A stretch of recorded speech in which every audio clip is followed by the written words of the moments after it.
we are joined by the brilliant Marynet Basilly, a powerhouse in procurement and data center delivery, and what I love, a passionate advocate for inclusive leadership, someone who's carved out an incredible career across the globe, spanning infrastructure and tech and all things brilliant. She's also one of our really valued Capstone mentors as part of the Capstone Mentored program.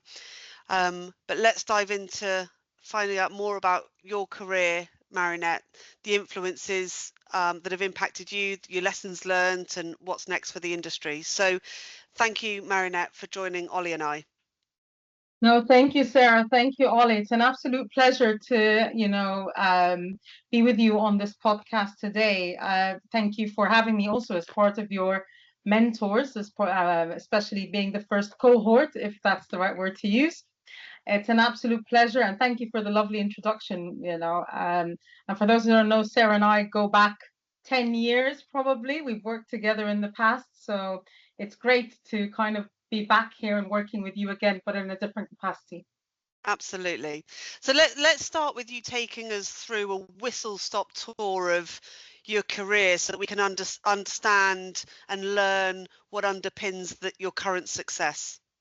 Oh, thank you, Sarah. So obviously I'm a construction engineer by training with a master's in project management and construction. However, I've not done a day of engineering since I graduated, and I managed to fall into procurement and commercial roles within the infrastructure sector. So always been a transport girl, as a matter of fact, 3/4 of my career so far, between high network rail, between Bechtel on Channel Tunnel Rail Link, on Serco, so I managed the cycle hire program and I managed the DLR. So it's lots on railways and infrastructure.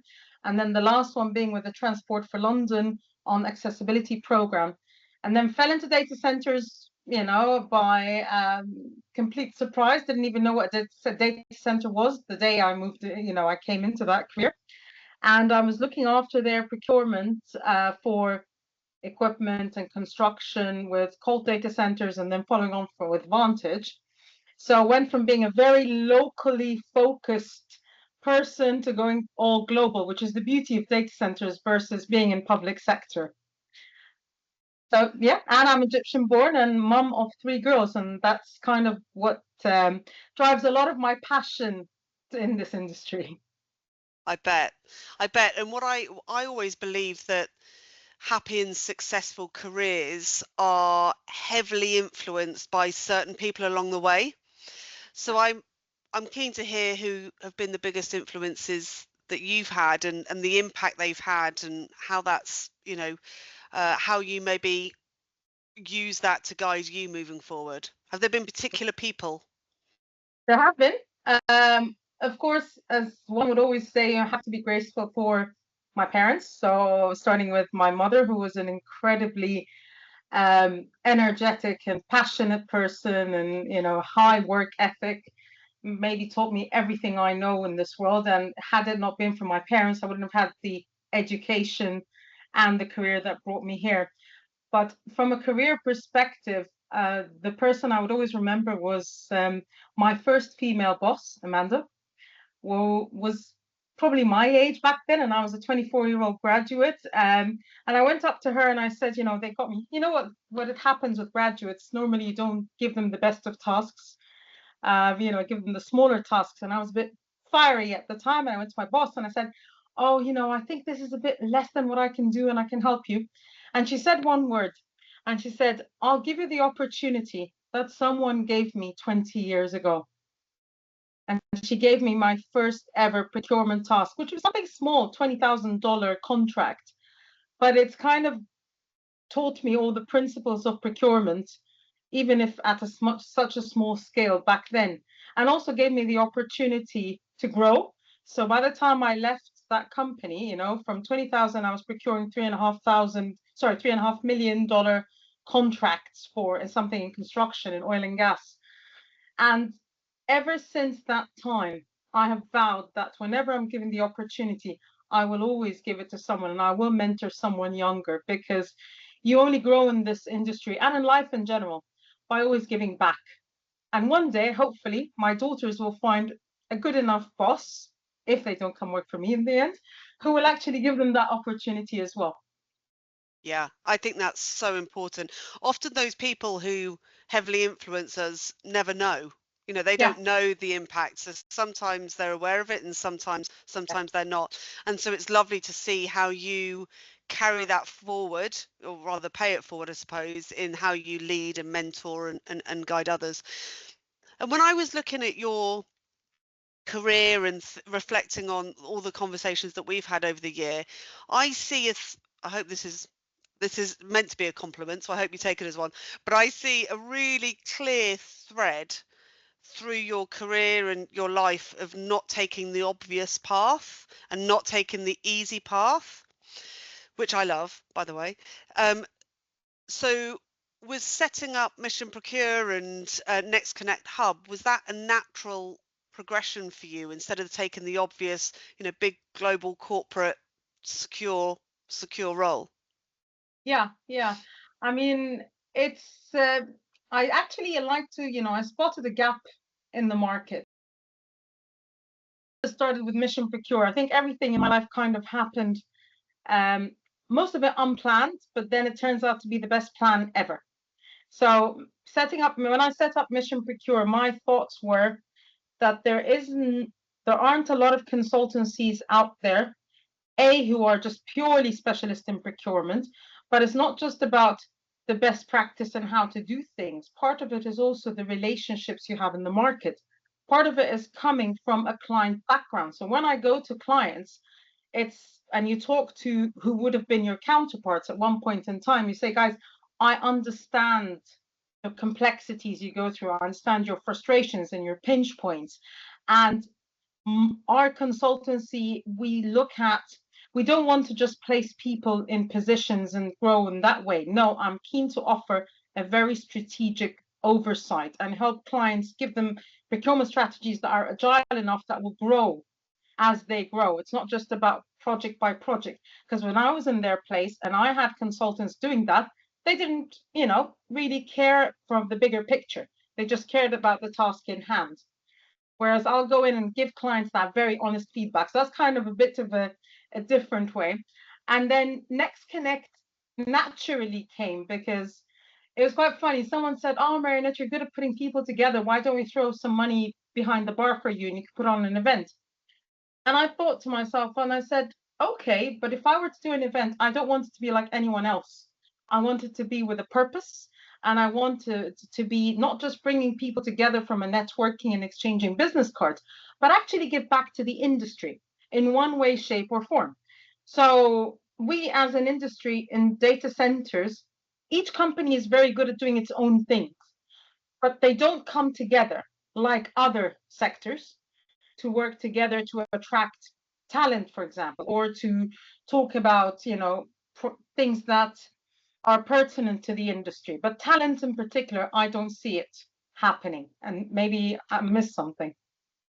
I think that's right, and I that's what I loved about the event when I came, the one that was hosted with JLL, Mhm. uh, and actually it brought together so many different leaders from different disciplines within data centers to tackle that challenge.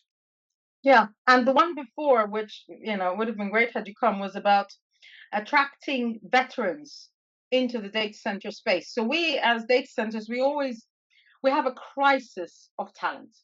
There aren't enough people. And it's not about there aren't enough people in the data center. The idea is that we as an industry don't really tend to like people coming from outside. And that's on all fronts, whether it's people who work in the organizations, whether it's suppliers, anything. Oh, you haven't done a data center, then probably you don't know what you're talking about, which is actually not right. And the reason being is and I'll take myself as an example. I was an outsider until 5, 6 years ago. But I'm sorry, if we can build railways and we can build nuclear stations and all of that, then surely we can build data centers. Or if you do marketing or if you do recruitment, and it's not just construction side, it's everything. So the one on the veterans, for example, we focused on those who are transitioning from the military and looking for careers. And the great thing is the guys have and girls have a fantastic skill set, and know-how. Again, they command ships and army bases. They're probably behind a little bit on how to write a CV. So they'll come and they'll draft their CVs, put it into LinkedIn or apply for jobs, and the chat will automatically reject them, and they never find a way into the industry. We, on the other hand, we need people with that kind of talent on commissioning and operations, on the engineering, on all fronts. But and the idea was to bring two and two together. So we brought people who have already made that transition into the data center space, so ex-veterans, and they were talking to their comrades about, what is a data center? What does it mean? What kind of careers do you have and roles that you can do? And how to even transition out from this to that. And then the second part was actually talking to the industry leaders and saying, guys, do you see that fantastic pool over there? Why don't you actually go and look at them? It's not a career fair. It's just, opening up ideas and minds and hearts. And then naturally, the second part was the young people. Again, being a mom of teenage daughters who are going to start looking for careers. And in fact, one is even looking for her workplace internship, talking to the young generation and telling them again, do you know what a cloud looks like? What is it? What's a data center? And again, it's not just dirty boots and construction. There's so many other careers that you can have within our industry. Well, it feels like there's a growing narrative, although lots more work to be done around that education piece in terms of experience that can be relevant to data centers. When I'm speaking with clients or people within the industry, there does seem to be more of an open mind in and around that, but nonetheless, it's still a bit of a bridge to gap, I suppose. A statistic I heard the other day was, 75% of the people working in data centers are currently over the age of 45. Not that 45 is that old, but nonetheless, bringing in, new talent into the industry who maybe don't have the experience Exactly. is still proving slightly challenging in certain sectors. No, absolutely. And again, part of it is also, well, the data center industry itself is not an industry that advertises itself. So, if you go to most of the developers, have you ever walked and found, billboards of developers or career in data centers or even a career fair, and that you'd never know that it exists? I've been in construction 15 years and I didn't know what it was. My previous boss had to explain that it's just a big building full of servers and very expensive equipment. Okay, that makes sense. So that's one part. So it's a bit of a self-made problem. Then also, as I said before, we don't like people from outside the industry. But as you said, now most of this generation are over 45, so within 15 years of retirement. But there's not enough people, new talent coming in. So we need to be open-minded about from the very start, getting people into internships, getting people into graduate programs, attracting talent from outside the industry altogether, whether it's oil and gas or something that's quite mission critical. And also maybe starting to advertise ourselves a bit more, because you've got a whole lobby of people who are protesting against the existence of data centers. But obviously, if they can't WhatsApp their friends, then they'll start to know what the value of DCs are. So we need a little bit also on the positive press and attracting local communities as well, and showing them that this building, which might be pretty or not, is actually going to be creating jobs for the local community as well.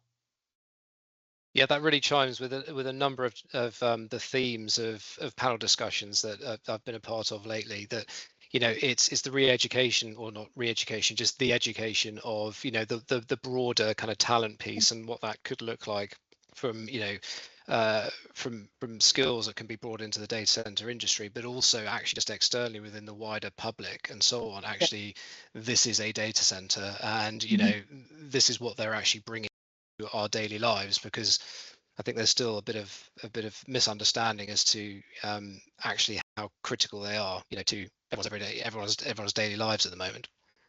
Absolutely. And I think this is where the industry needs to come together as competitors and as different parts of the ecosystem, with all the starting from the top hyperscalers all the way down to the colos and every single supplier in that supply chain ecosystem. Is if we all work together, then we'll start to bring about this positive message to the communities and to, you know, different industries as well. And I lead by example. So within my organization, sorry, that there's not a lot of people with actual data center experience. You know, as long as they have the right talent, the right skill set for the job that's being asked, it's something that they can learn. And I'm happy to teach people into that. But as long as you said, and the right work ethic, that's important. Do you work with the hyperscalers down to the colos?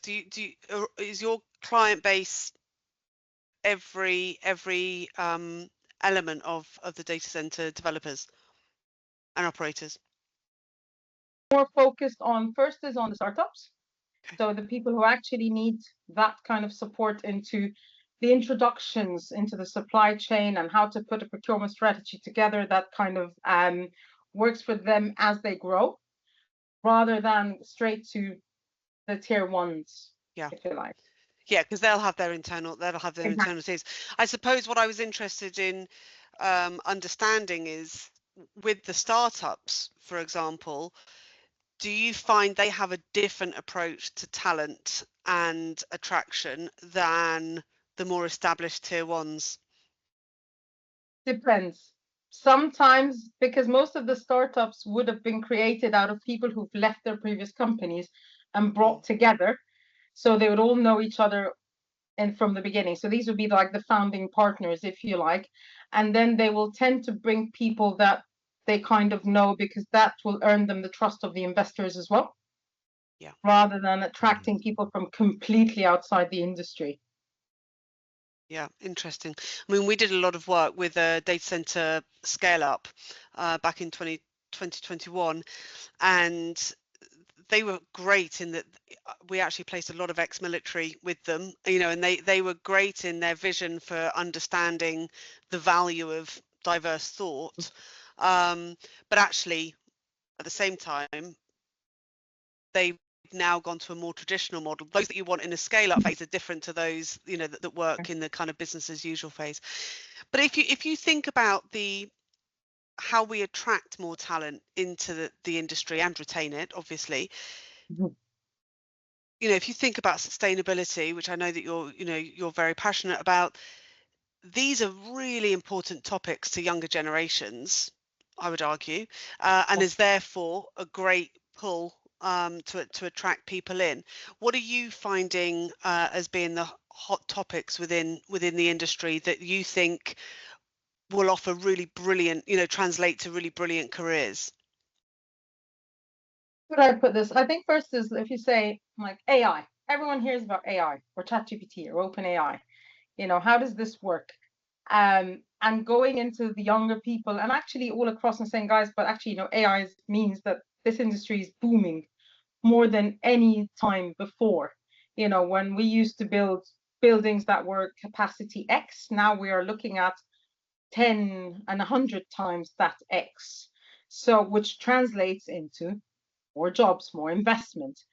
One of the things we've been looking at doing is also going into local schools. Again, kids who are secondary school age, who are about to choose their GCSEs or about to get into that career path, so the year 8s and 9s, and trying to explain to them again, what is a data center?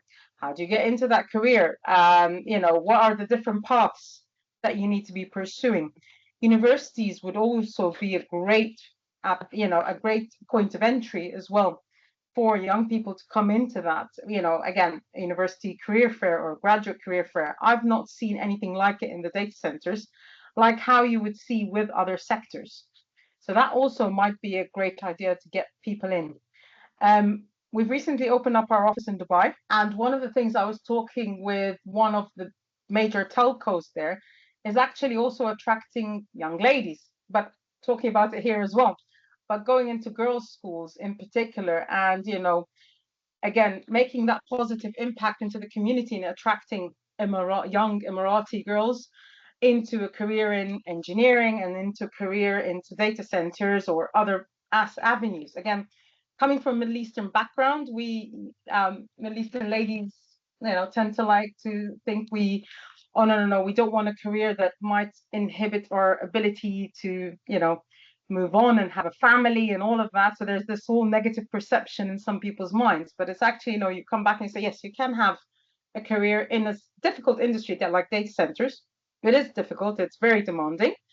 And also have a family. And there's a lot of examples in there, and bringing in the right examples and how do you actually make that balance. Who have been the big examples of that, who you've come across? Apart from yourself. No. Which is significant, No, I'm trying to think. There is not a lot of those. I mean, obviously, Dame Dawn is fantastic. Dame Dawn is just an amazing woman who is an absolute influential career. There's also a few wonderful women out. There's Jackie Wild from TSL, for example, who, again, a mother and an owner of a major contractor company. There is another lady called Monica Morali, again, who is a chairwoman of a supervisory board in a major Polish contractor who I work with, but also is a mom of 3 and quite a passionate businesswoman. There are a lot, and they all deserve to be celebrated. I mean, obviously, I'm sure I've missed out many, but there are a lot of them. But also, as you would have noticed the stats, there aren't many women in the data center industry. Again, it's a very, very male dominated industry, worse than the railways, or maybe equivalent to what the railways were 15, 20 years ago. So that's another thing that we need to kind of tackle in the talent shortage. Yeah, and that's why, the likes of Dame Dawn doing, we're biased, we placed Dawn at Pure actually, and I love seeing how much, I mean, she's always done a huge amount for women in engineering, but I love how much she is making the sector human. And I think that's one of the biggest, personally. Yeah, 100%. From a leadership perspective, if you consider the kind of mindset that, given how quickly everything's evolving in the data center space and some of the challenges we've talked about there, along with that speed of evolution and speed to market and so on, from a mindset perspective within leadership, are there any kind of key elements or traits that you feel are kind of going to come to the fore, or that actually you'd like to see more of within the kind of existing leadership? Planning. And that leaders need to actually, and there was a little bit of not a downturn, but a slowdown in the last 6 months, due to obviously the hyperscalers pausing on their developments. And there were companies who just slowed down. Naturally, there's not. But there are other companies who are leaders who are, quite clever in terms of, okay, well, let's plan and anticipate of what's coming next.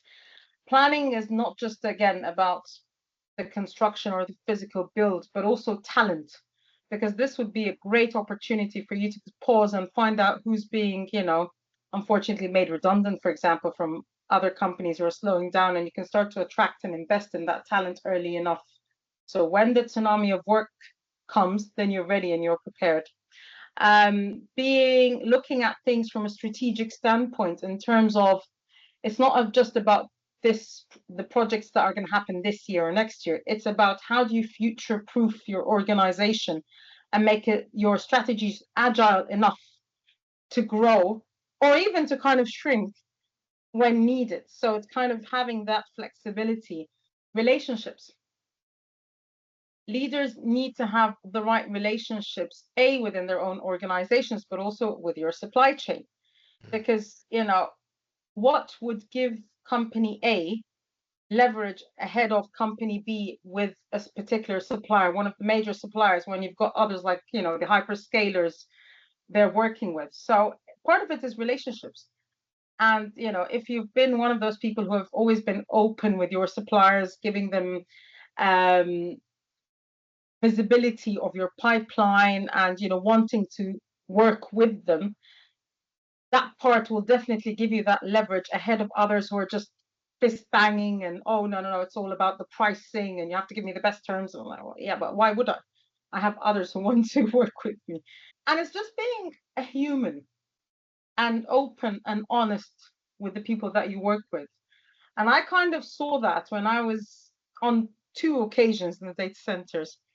Unfortunately, 5 years ago, I lost my husband, and the amount of people, and I'd only been in data centers for about a year, and the amount of people who genuinely reached out to support or by flowers or messages, that was the first, like, wow, this is a lovely industry. It's small enough, and people actually stick together in certain occasions. And then the other thing, when I left and before I started Mission Procure, when people weren't sure what I was doing, and everyone was keen to help me land my next role. And again, it's out of pure love and respect.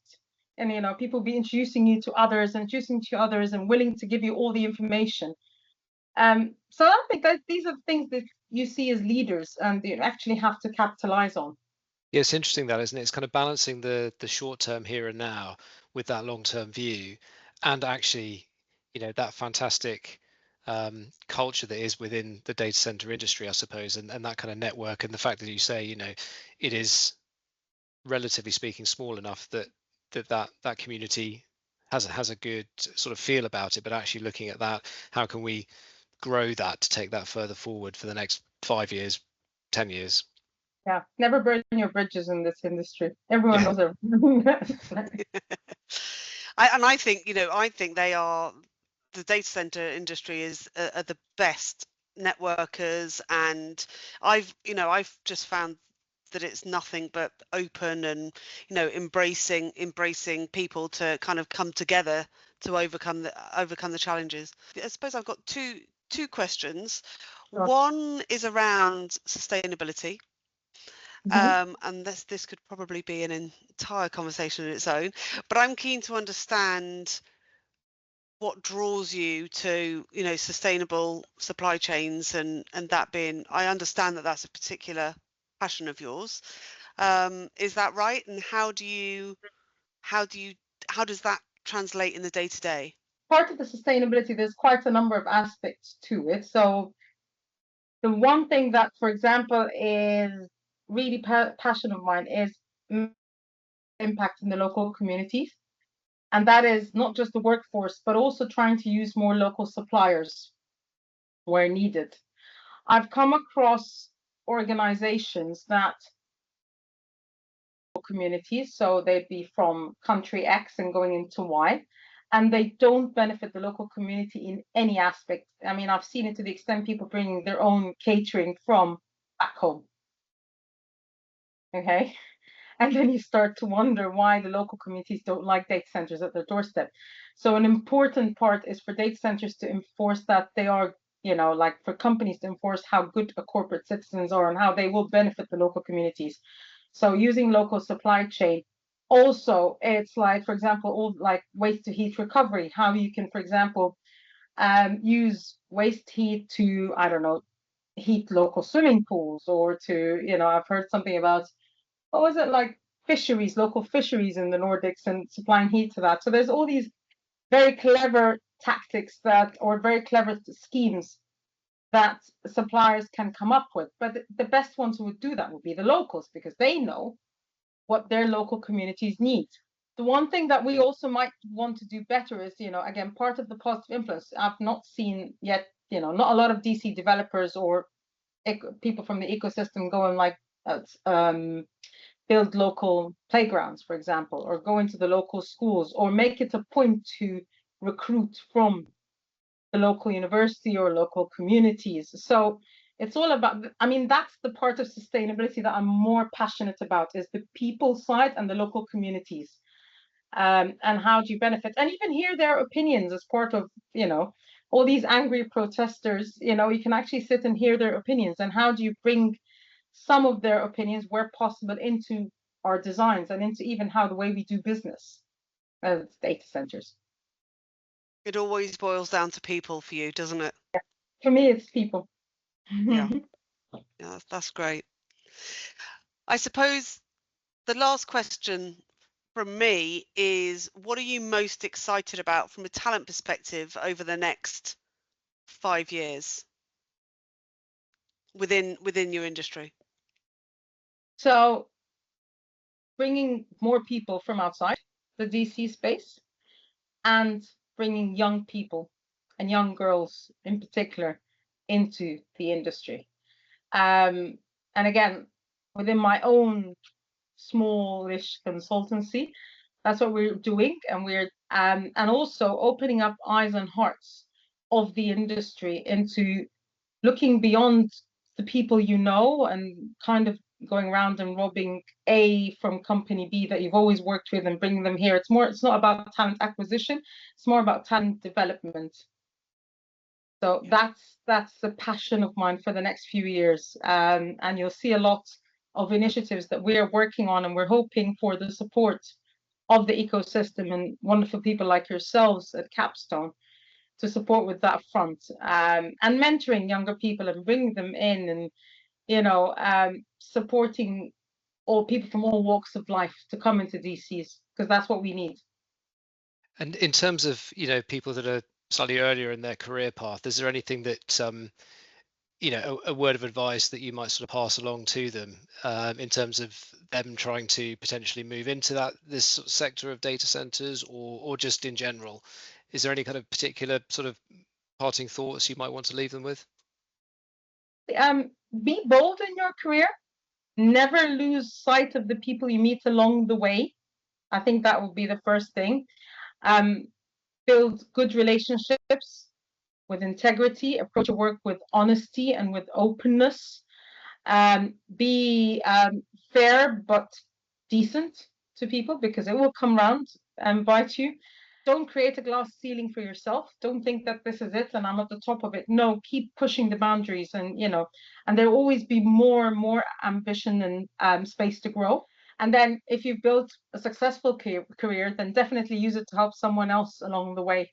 I love It that. comes back to that opportunity that you talked about right at the beginning. Yeah, exactly. Marynet, thank you so much. That was brilliant. Thank you, Marynet.